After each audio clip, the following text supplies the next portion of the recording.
Bonjour, bienvenue dans la série sur l'énergie liquide. Donc revenons à l'équation d'Einstein. G égale kappa T. Pour être plus clair, je vais inclure le kappa de l'autre côté dans G et j'écris simplement G égale T. En fait, lorsqu'on effectue la déduction de cette équation, la forme la plus générale que l'on peut obtenir, c'est G plus lambda égale T, où lambda est un simple nombre qui est appelé constante cosmologique. C'est elle que Einstein avait introduit et manipulé lors de sa fameuse erreur pour obtenir un univers statique. Son erreur était d'avoir supposé l'univers statique, pas d'avoir ajouté lambda, qui donne l'équation la plus générale possible, et qui donc peut avoir un intérêt. Mais pendant longtemps, les physiciens ont posé cette constante égale à 0. D'abord parce que lorsqu'on fait de la relativité générale à l'échelle de la Terre, par exemple, ou du système solaire, ou des étoiles, des trous noirs, ou même d'une galaxie, cette constante n'est pas nécessaire. Sa valeur doit être très faible parce que la relativité générale dans ces cas-là marche très bien, c'est sans une constante cosmologique. Et donc si elle a une valeur, elle ne peut être qu'extrêmement faible. Et donc on n'utilise pas. Et dans la littérature, la plupart du temps, quand on donne une équation d'Einstein, un petit peu plus détaillée avec des indices et des choses comme ça, on la donne sans le lambda, sauf si ça parle de cosmologie. Ensuite, même au niveau cosmologique, on n'en voyait pas à l'époque sa nécessité, surtout après l'erreur d'Einstein. Il avait introduit une valeur pour lambda parce qu'il voulait un univers statique. Mais comme il n'était pas statique, on disait, bon, on n'a pas besoin de lambda. Il est inutile. Enfin, parce qu'on ne voyait pas de base physique justifiant son existence. Quand on déduit cette équation, à partir de la physique classique, de la gravitation de Newton, on trouve G qui vient des propriétés géométriques, c'est-à-dire des mouvements, des trajectoires des corps, etc., et T qui vient de la masse, de la matière. Rien n'indique d'où viendrait cette constante, cette valeur. Seule la généralité de l'équation pouvait la justifier, mais c'est une justification mathématique. Les théoriciens se sont... la découverte de l'expansion de l'accélération a complètement changé la donne, puisque l'équation, là, ne marchait plus. Les modèles Robertson-Walker, Friedman-Lemaitre, je vais dire RWFL, c'est plus rapide, les modèles, la métrique RWFL ne donnaient pas d'accélération. Les théoriciens se sont donc penchés sur l'équation d'Einstein pour essayer d'expliquer ce phénomène. Et donc, ils ont eu l'idée de réintroduire cette constante cosmologique. Et avec cette constante, quand on calcule toutes les solutions, il y en a plus, il y a plus que les 3 solutions que nous avions évoquées, et on trouve ainsi d'autres solutions, par exemple l'univers statique et instable d'Einstein, mais aussi des solutions avec une telle accélération. Ce qui pouvait donc s'expliquer avec la théorie existante à condition d'admettre une constante cosmologique.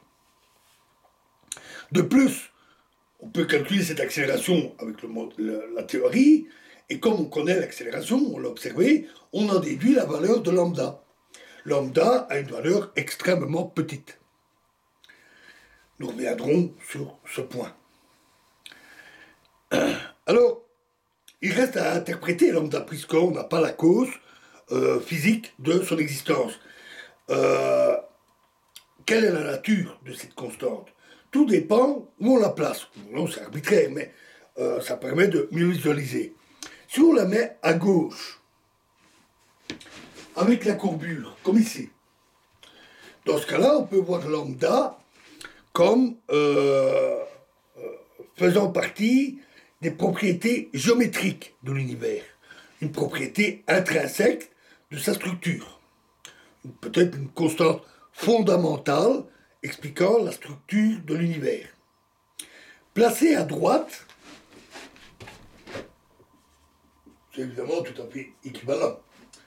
Mais là, elle apparaît avec le terme de matière, et donc on peut voir lambda comme faisant partie de la matière, quelque chose de pondérable. Si on regarde les unités de mesure de l'équation, lambda s'exprime dans les mêmes unités que le tenseur d'énergie et impulsion, elle s'exprime sous forme en unité d'énergie, en joules.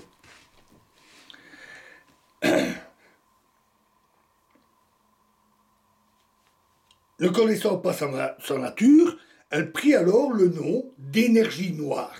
C'est le nom qu'on lui a donné. La quantité d'énergie correspondante peut être calculée, et de fait, l'univers, c'est beaucoup de vide. On a de la matière, le T, mais dans les galaxies, et entre les étoiles et entre les galaxies, il y a énormément de vide. Par contre, la constante cosmologique, elle agirait partout, en tout point. Ce qui fait que l'énergie totale qui lui correspond est assez colossale. Elle correspondrait en fait à 70% de l'énergie de l'univers. Ce qui d'ailleurs fait dire parfois, c'est énorme, 70% de l'énergie de l'univers serait l'énergie noire. Ce qui fait dire parfois que on connaît peu de l'univers, 70% de l'univers étant inconnu, l'énergie noire. Encore plus, en fait, si on tient compte de la matière noire. Ce n'est bien sûr qu'une expression qui se veut frappante, hein, c'est tout ce qu'elle est. De plus, cette énergie a la particularité d'être répulsive, ce qui explique l'accélération de l'expansion. Contrairement à la gravité normale, habituelle, celle-là est répulsive.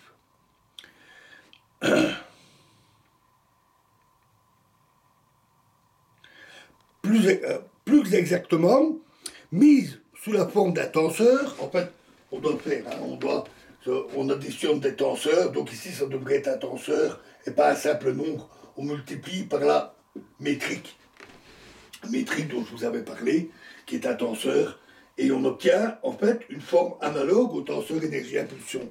Et quand on regarde ce tenseur, on voit que la composante, l'énergie est positive, mais la composante pression dans ce nouveau tenseur énergie-impulsion cosmologique, la composante pression est négative, est assez fortement négative pour provoquer cette répulsion. Alors, en laboratoire, ou même par observation dans notre univers proche, on ne connaît pas de forme de matière ou forme d'énergie ou d'interaction comme les interactions électromagnétiques, etc. On n'en connaît aucune ayant une pression négative. Ce qui fait dire parfois que c'est une forme d'énergie exotique.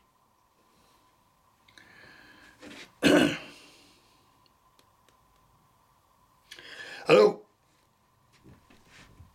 notons, c'est quand même important de le dire, qu'en l'absence de cause physique à l'existence de cette constante cosmologique, à part le constat d'accélération, la modélisation de l'accélération de l'expansion avec lambda, ce n'est que ça.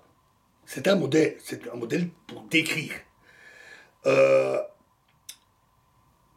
nature de lambda reste mystérieuse.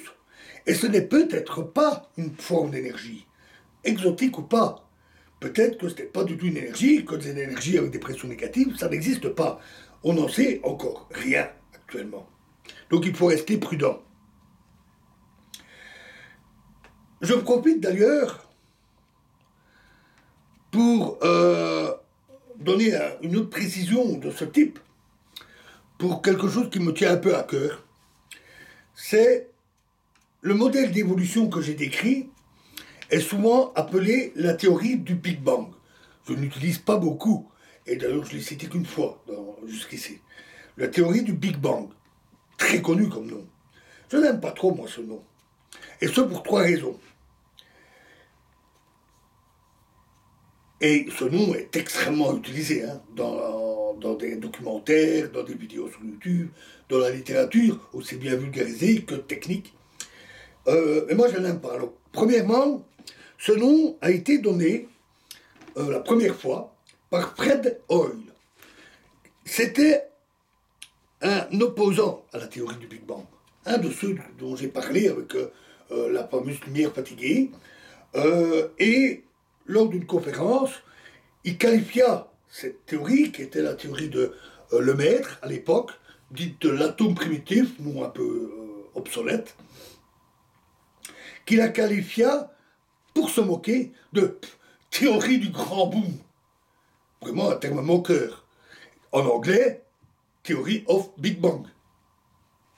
Et on peut dire, c'est assez ironique, qu'il a raté son coup, hein, parce que le nom de théorie du Big Bang est devenu incroyablement populaire et a énormément popularisé la théorie du Big Bang. Et donc, on en a même fait des titres de films ou de feuilletons.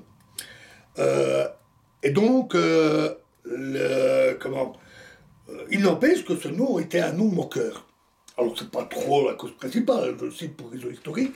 La deuxième raison, plus sérieuse, c'est que ce nom est trompeur. Parce que cette théorie, ce n'est pas une explosion. Ce n'est pas un grand boom. Ce n'est pas une explosion à partir d'un point dans un espace préexistant. C'est une expansion de cet espace, un éloignement des galaxies les unes des autres, un peu comme une foule qui se disperse. Il n'y a pas de point central, il n'y a pas de centre, et cette expansion ne se produit pas dans un espace plus grand. C'est donc une expansion à partir d'un état dense et chaud qui était tout l'univers. Et ce n'est donc pas une explosion. D'ailleurs, le Big Bang, parfois on dit le Big Bang, c'est maintenant, il se produit toujours. Parfois on fait référence au Big Bang en parlant de l'instant d'origine, la singularité ou autre qui a pu exister au tout début et qui brusquement aurait gonflé. Mais la description théorique, le modèle standard, je vais en reparler, ne fait pas du tout référence au début. Parce que nos théories, pour le tout début, les densités d'énergie sont telles que nos théories ne sont plus valides. Et donc le modèle remonte assez loin, à la soupe de quark, dont j'ai parlé, qu'on sait bien décrire et même reproduire en laboratoire. C'est les premières fractions d'existence de l'univers. Et même à rien plus loin, si on inclut l'inflation, qu'on sait aussi modéliser, j'en reparlerai. Mais elle ne parle pas de l'instant zéro. Et donc, ça, je trouve que le nom est trompeur. La troisième raison, encore plus sérieuse, c'est qu'en fait, la théorie du Big Bang, ce n'est pas une théorie, c'est un modèle. Alors, quelle est la différence? Alors, d'abord, on dit, le nom officiel, c'est modèle standard de la cosmologie. Moi, c'est le terme que j'aime bien. Pas parce qu'il est officiel, mais parce que je trouve qu'il colle bien. On dit aussi modèle lambda CDM. Le lambda, ce n'est rien d'autre que notre lambda. C'est la constante cosmologique. Et CDM, ça fait référence à la matière noire, que j'ai évoqué, mais que je n'ai pas du tout expliqué. Et plus particulièrement à une forme particulière de matière noire, appelée matière noire froide, qui correspond bien aux observations. En anglais, Cold Dark Matter, d'où le nom du modèle lambda CDM. Alors, un modèle, alors quelle est la différence entre théorie et modèle? Une théorie, c'est une construction théorique, mathématique, à partir de quelques principes physiques, des axiomes, des postulats, et un minimum de paramètres libres. Et d'ailleurs, la valeur de la constante cosmologique est un tel paramètre libre dans la relativité générale. Donc on essaie d'en avoir le moins possible, voire pas du tout, mais toutes les théories en ont quelques-unes. Et une théorie ne change pas. Elle peut à un moment donné être réfutée, mais elle reste valable dans tout le domaine d'application qu'elle a eu jusque-là. La théorie de Newton de la gravité est encore très utilisée. On emploie la relativité. Elle a été remplacée par la relativité générale parce que, à grande échelle, pour des masses énormes comme les trous noirs, etc., on ne peut pas se passer de la relativité générale. Je vous ai aussi parlé des écarts des horloges, des satellites GPS. Dans ces cas-là, il faut faire appel à la relativité générale. Mais si vous voulez lancer un satellite avec une fusée, tous les calculs d'astronautique et de mécanique stellaire que vous allez faire, c'est avec la théorie de Newton. Tout simplement parce qu'il faudrait être complètement cinglé pour le faire avec la relativité générale, tellement ce serait compliqué. Ce serait même irréalisable. La théorie est beaucoup plus difficile, d'un point de vue calculatoire. Et la théorie de Newton est donc encore très utilisée. Et une théorie, donc, reste ce qu'elle est. Un modèle, par contre, c'est une description. C'est un peu comme une histoire. Une description des observations. Une collection des résultats mesurés, observés, pour obtenir un panorama qui décrit un phénomène, un objet. On peut construire un modèle du Soleil, par exemple, ou de toute autre étoile. On peut construire un modèle des courants océaniques. Et on peut décrire un modèle de l'univers. Un tel modèle, qui n'est qu'une description avec les observations, des résultats expérimentaux, utilise les théories comme outil pour certains calculs, pour expliquer les relations entre les données,